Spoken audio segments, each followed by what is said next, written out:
पुनर्नवा का उपयोग ताज़ा पत्तों का रस सब्जी के रूप में या जड़, तना, फूल, पत्तियों को सुखाकर पीसकर पाउडर बनाकर लंबे समय तक के उपयोग को रख सकते हैं। पुनर्नवा का जड़ आयुर्वेदिक दुकान पर आपको आसानी से मिल सकता है। गर्भवती और स्तनपान कराने वाली महिलाओं को बिना चिकित्सक की सलाह के सेवन नहीं करना चाहिए। पुनर्नवा हमारे लिए वरदान है, रामबाण से कम नहीं है। लीवर की समस्या है तो निश्चित रूप से पुनर्नवा का उपयोग करना चाहिए। पुनर्नवा अर्थात शरीर के अंगों को पुनः नया जीवन देने वाला औषधि। ये ऑटो इम्यून डिजीज की घातक शत्रु है, यह दिव्य औषधि। इसके प्रयोग से आज के तनाव भरे जीवन को खुशहाल बनाया जा सकता है। पुनर्नवा, जिसे आयुर्वेद में पुनर्नवा का कहते हैं, का अर्थ है पुनः नया करने वाली। यह एक अद्भुत औषधि पौधा है जो भारत में मुख्य रूप से गीली और नम भूमि में पाया जाता है। पुनर्नवा आयुर्वेद की सबसे भरोसेमंद कारगर औषधि में से है। यह शरीर को पुनः नया जैसा कर देता है, यानी रेजुवेनेशन कर देता है।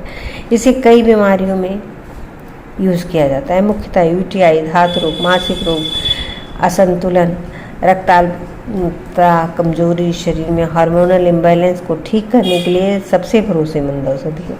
लीवर और किडनी रोगों के लिए सबसे चर्चित है। पुराने अनुभवी चिकित्सक मानते हैं कि इसके काढ़े के नित्य सेवन से कैंसर में जबरदस्त फायदा मिलता है। ल्यूकोडर्मा नामक त्वचा रोग अगर प्रारंभिक अवस्था में हो तो पुनर्नवा के नित्य सेवन से जल्द ठीक हो जाता है। लंबा बना रहने वाला बुखार, किडनी रोग व वात रोग के कारण हाथ पैरों में आने वाली सूजन को भी कम करता है। उच्च रक्तचाप, हृदय रोगों में वही अच्छा खासा कारगर है। पीलिया, कामला रोग में भूमि आंवले के साथ पुनर्नवा की साग बनाकर खाने की सलाह दी जाती है। 2-3 दिन में यह रोग छूमंतर हो जाता है। वैसे तो इसके संपूर्ण पौधे का पंचांग को उपयोग किया जाता है, किंतु जड़ों का विशेष महत्व है। आयुर्वेद में इसके सफ़ेद व लाल फूल वाले 2 भेद माने जाते हैं, जिसमें सफ़ेद फूल वाला ज़्यादा कारगर है। लेकिन सावधानी रखने वाली बात है कि इससे मिलती जुलती ट्रायथेमा पोर्ट्यूलेकास्ट्रम नामक वनस्पति को अक्सर लोग पुनर्नवा समझ पाते हैं, जबकि यह सामान्य भाषा में साठी कहलाता है।